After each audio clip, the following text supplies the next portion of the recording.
Hi, and welcome to Beyond the Pelvis. I'm Laura Haraka, a somatic practitioner, breathwork facilitator, and someone who's been on the healing journey myself.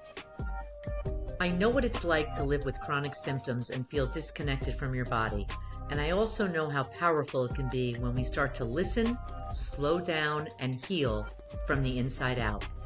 On this podcast, we talk about the mind-body connection, nervous system healing, pelvic health, and all the messy, beautiful layers that come within learning to trust your body again.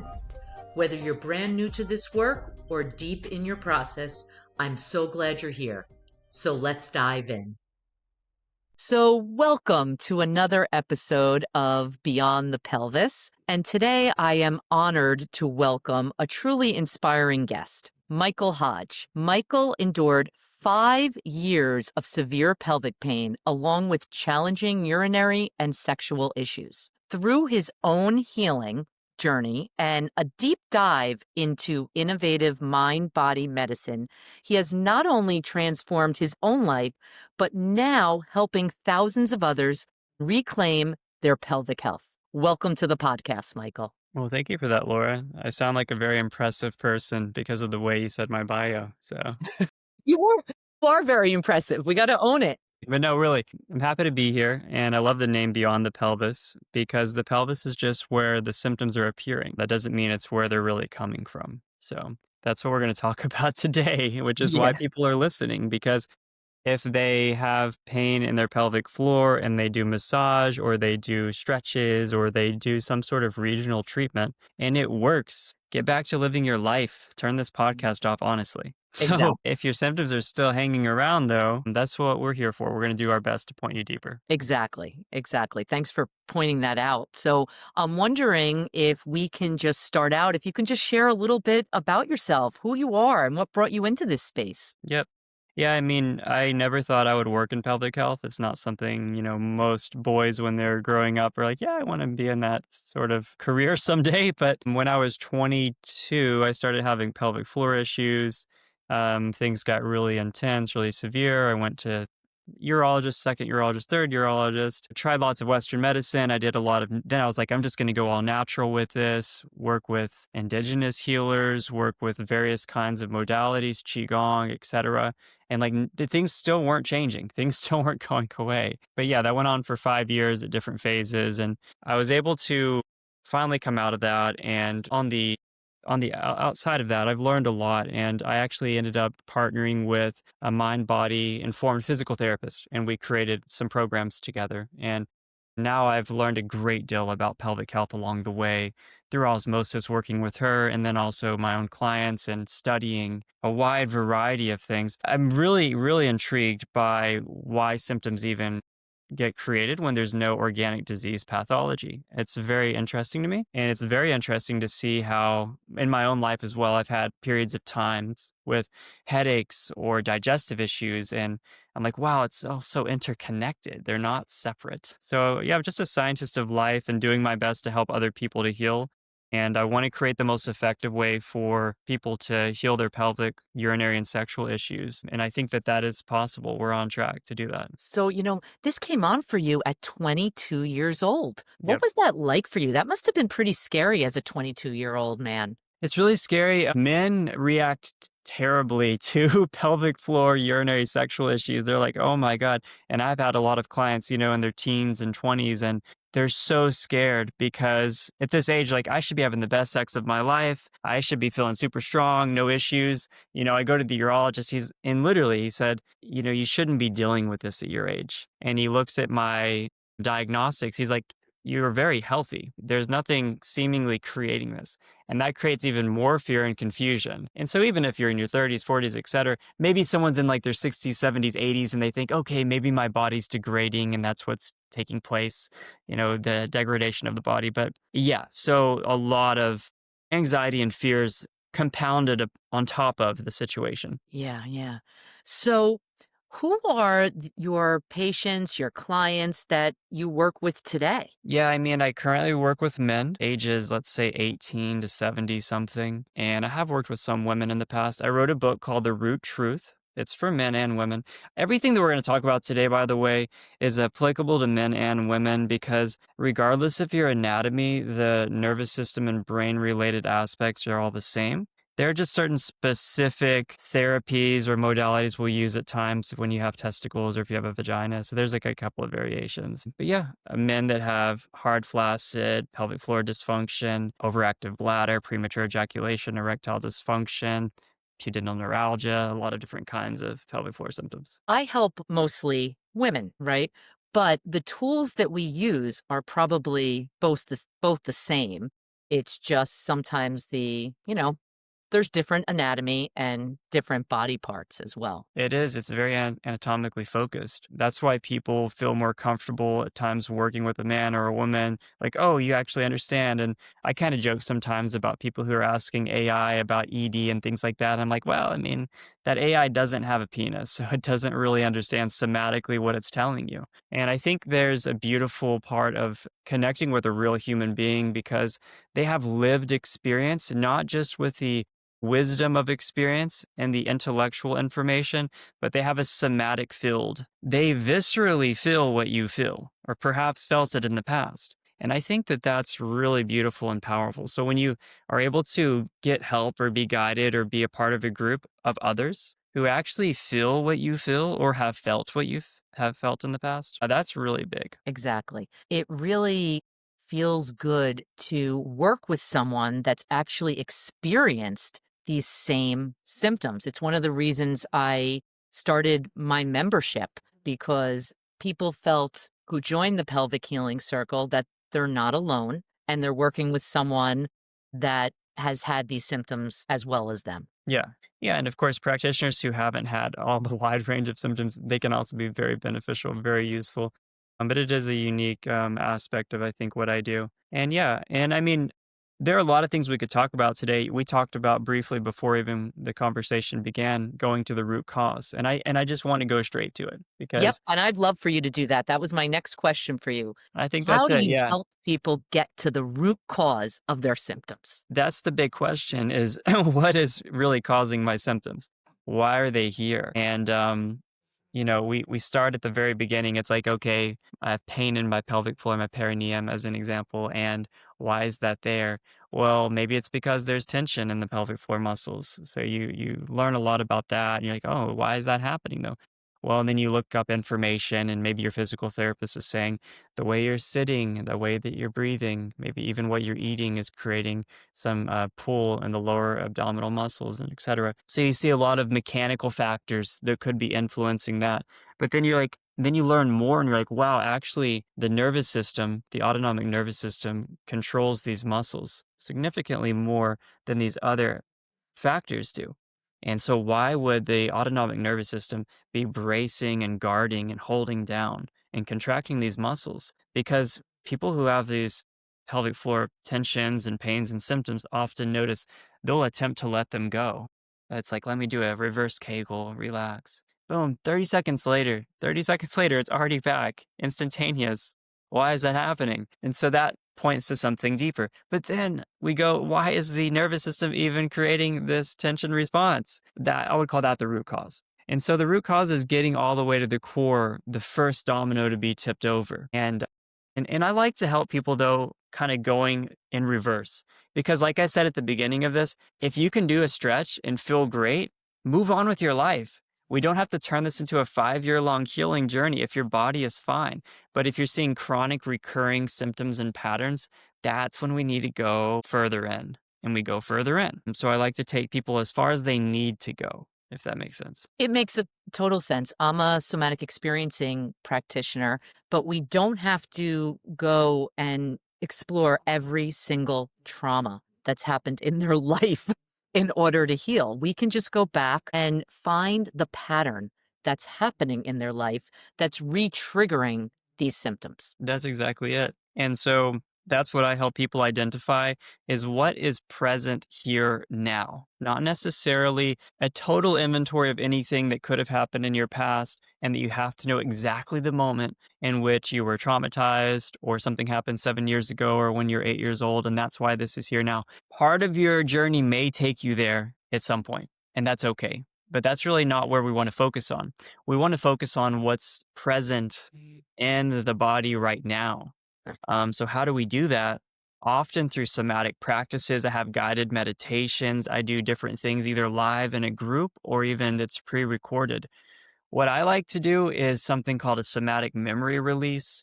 And this is helping people to go beneath the thinking mind. Because, first of all, there's so much chatter, there's so much manager of the mind going on for people. And then there's a lot of discomfort in the somatic field, not only the symptoms that are appearing as messengers telling you that you need to go deeper. But then when you get closer to it, the emotions, these unfeelable emotions, the emotions of inadequacy, of maybe of deep loss or sadness around something, of fear and terror, etc., whatever it is that may be present right now, it's not easy to get there. It's uncomfortable. So we have a lot of resistance that gets created as a protective mechanism. It's almost like we need to feel this, but at the same time, it's scary and difficult for us to feel it. So we have kind of this teeter-totter effect. And so when you can safely get closer to it, when you can more safely embrace what you've been avoiding in a way that's somatic, you come into contact with this. And what do you come into contact with? It's actually a sensation in the body, but thoughts may appear as you're experiencing the sensation. Often the thoughts are not what you would classify as positive. The thoughts could be, again, the repetitive things of like, you're not good enough, this happened, like you feel regretful about what you did.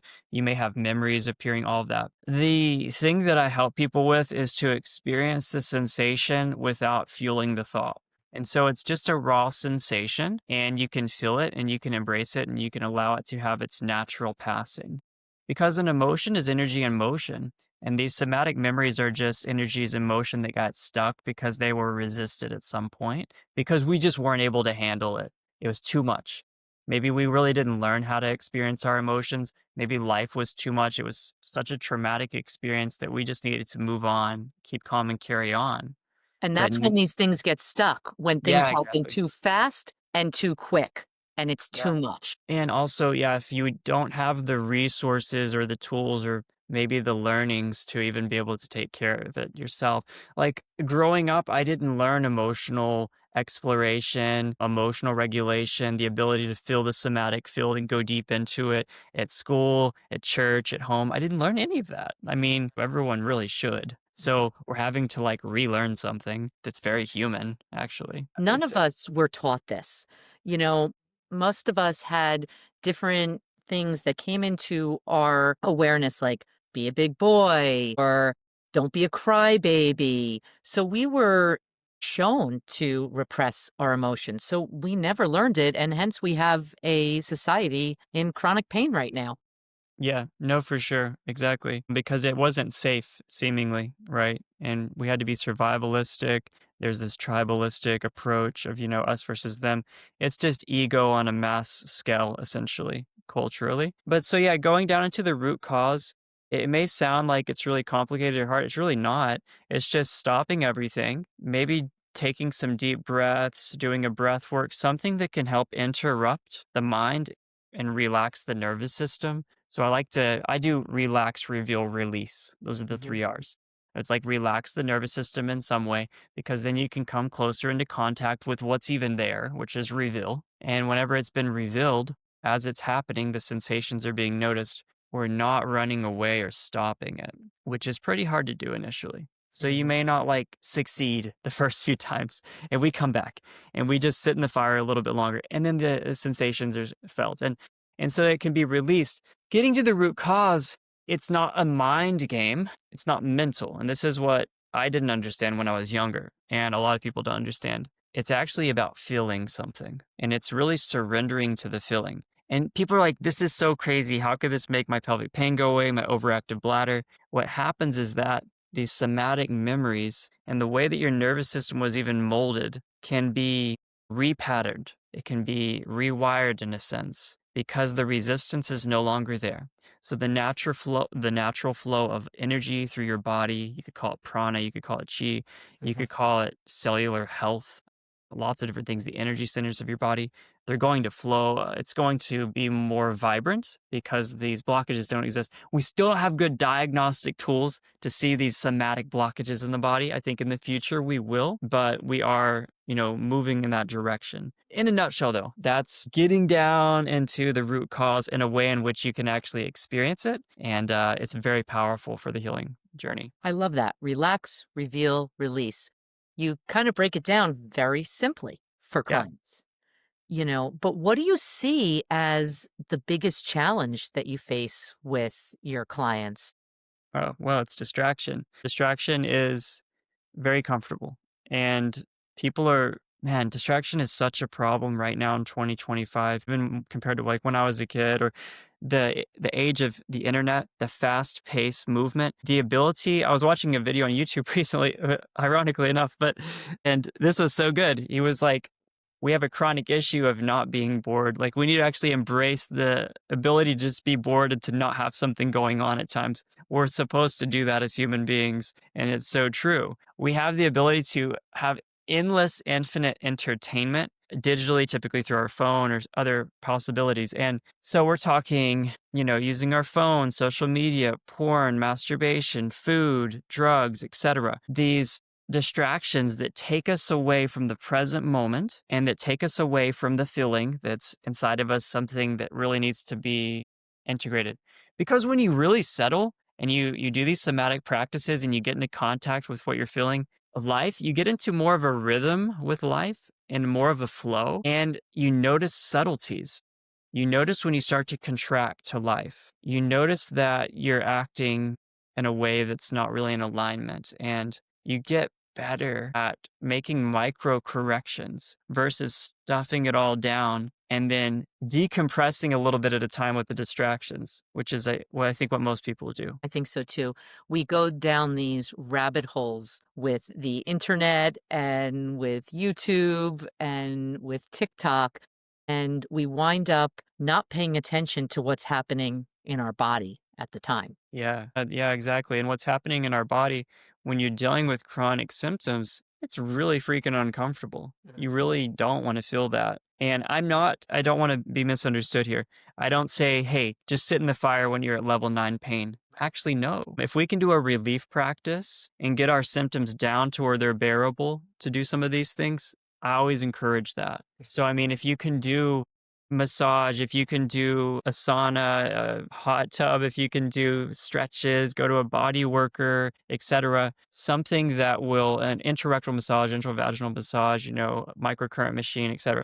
These things can be really useful tools if you absolutely have to take pain medication even. Something to ease the severity of the sensation, but don't stop there is what I would say. Don't stop there. Allow yourself to acquiesce the symptoms to a degree and don't ignore the root causes because these patterns are here for a reason.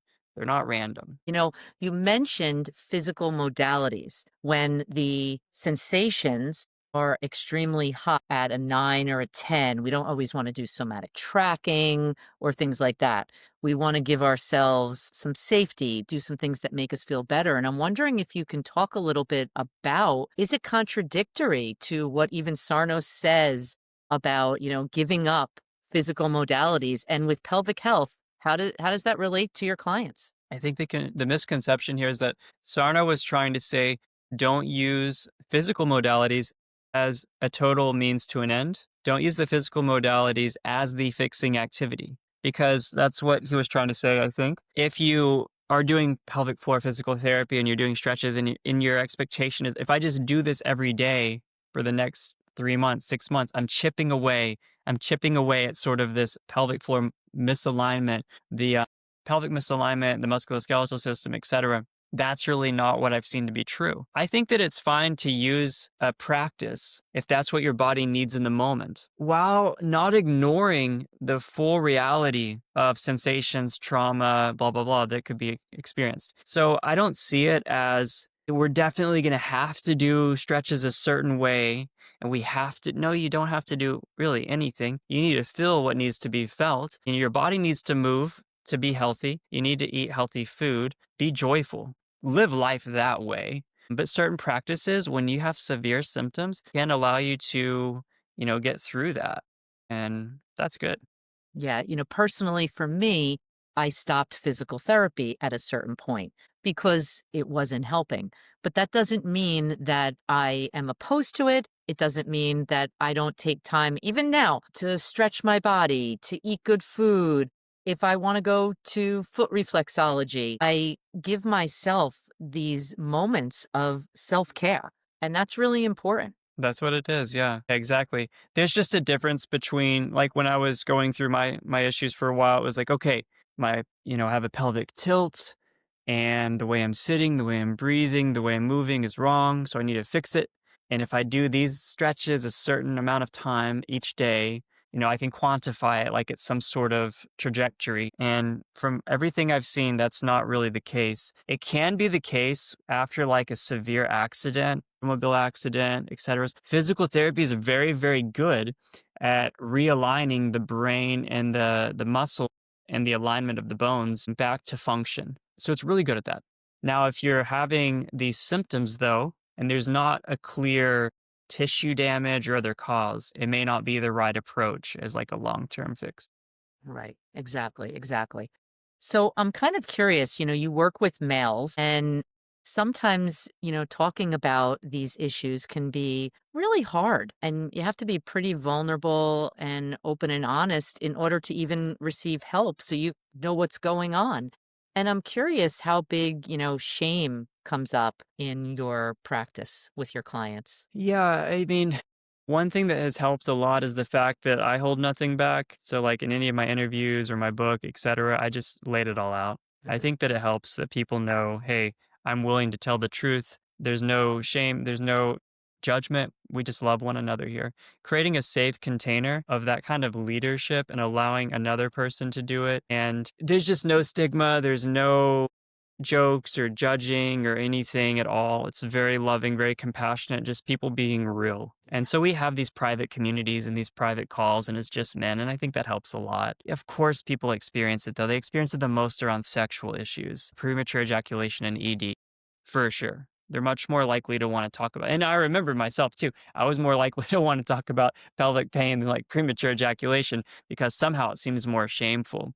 But it's still a nervous system reflex that can be, you can actually go down to the root cause and retrain it as well. So it's actually not that different. It all goes back to the nervous system. Yeah, it does, honestly. So I'm kind of curious if someone was just starting the journey, there's someone listening out there, what would be one of the first things you tell them to Yeah, I mean, first thing is to give your body what it needs right now, just meaning that you may have some pretty high symptoms and perhaps doing a stretching routine, a breath work, do something that will help you feel better today if you can. Do that first. Maybe do it for 30 minutes.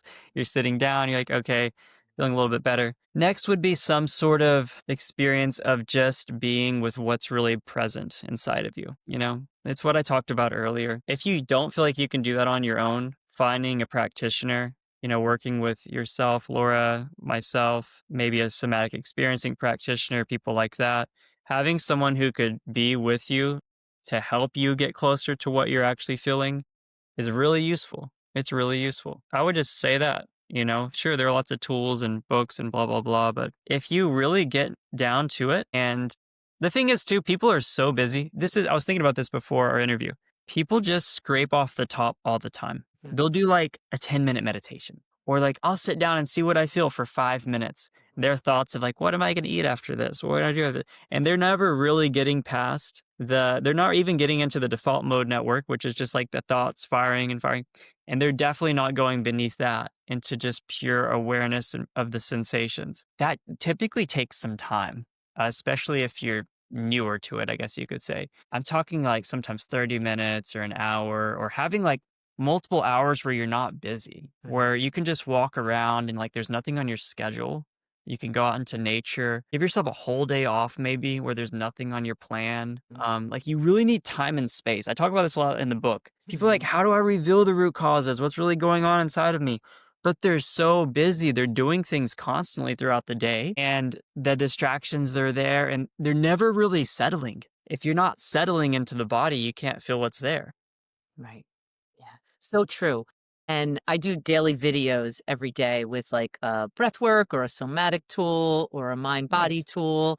And one of my videos was, let's just do nothing. Yeah, Let's that's it. It's just, so good. And look, and you can do the breath work and then do nothing right after as well, as right. an example. I like doing that. I like helping people to interrupt the pattern of the mind and then just being there. But yeah, I make guided audios as well, like in the program I created, because I find even for myself, I like it when there's like a little impetus, there's like a little pointer every once in a while. It's like, and notice and pay attention and notice it keeps you on track and present with something.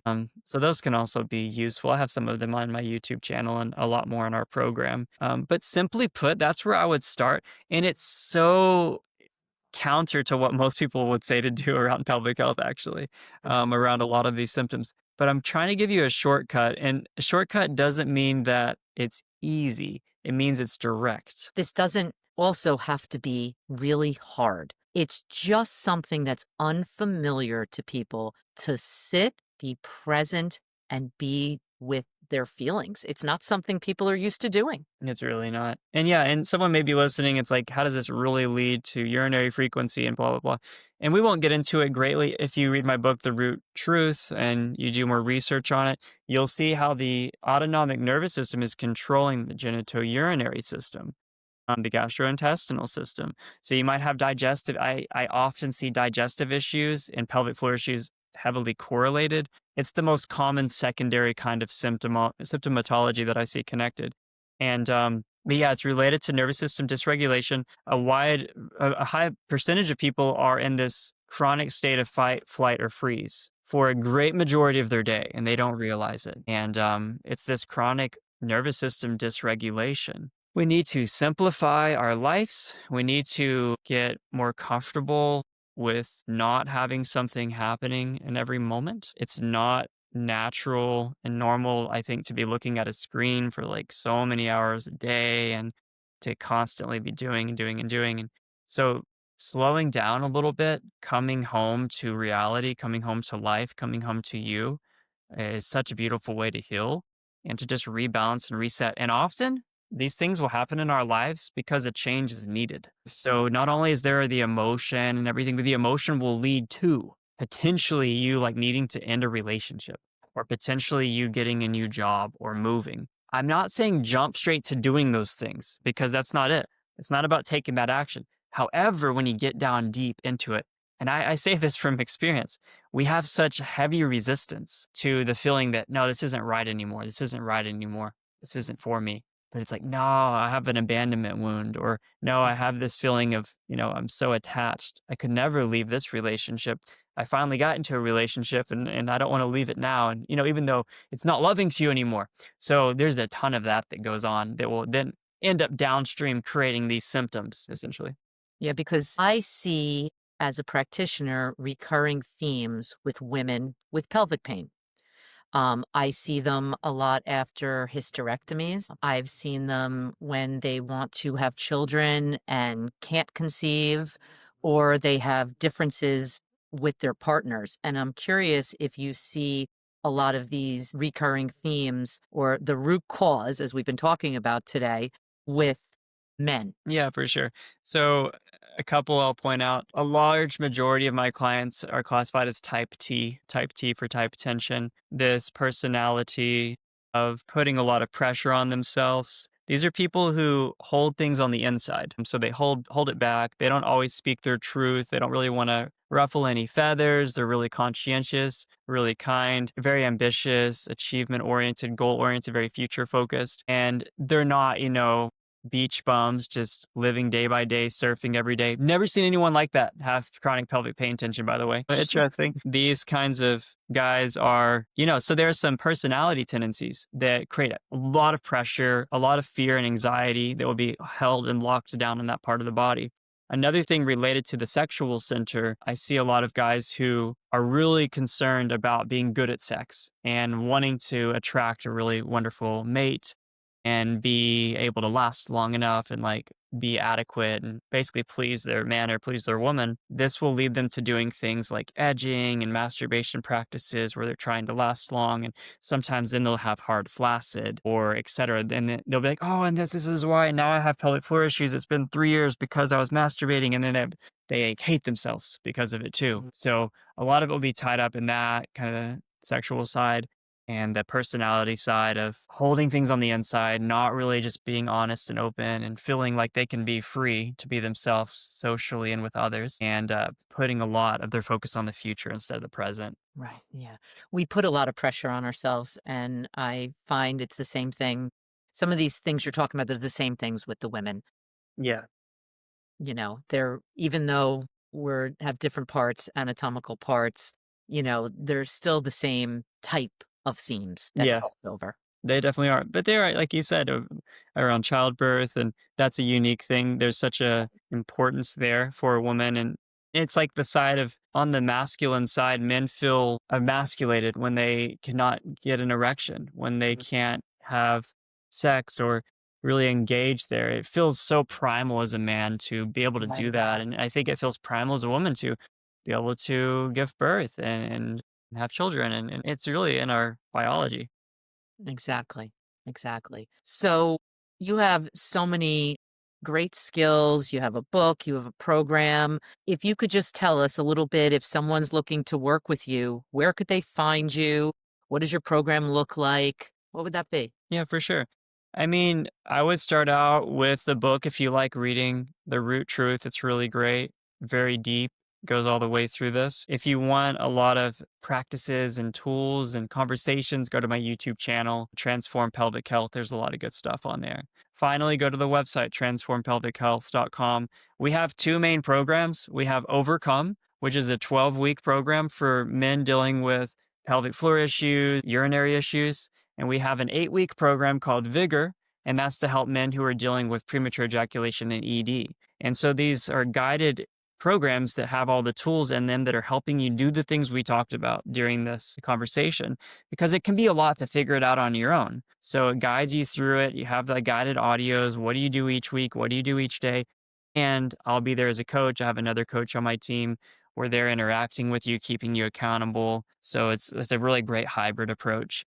Yeah, nice. Having support is just so important on this journey, not feeling alone. Honestly, it's so good to have people there with you. And another thing is that it's easy to become a recluse and become a hermit whenever everything's falling apart around you and you're feeling like you have no energy. And the hermetic part of this is sometimes needed for a period of time. But often when you have no mirror around you, you can hide more easily. So if you have no romantic relationship, no friend you're consistently seeing, no coach, no one who's really looking at you and telling you what's happening, it's easier to hide in the muck. So it's quite courageous, and it really accelerates your transformation when you have someone there. Agree with you. Having the support does accelerate the transformation, without a doubt. So if there's one last word you'd like to leave everybody with, what would that be? Love. The words love always.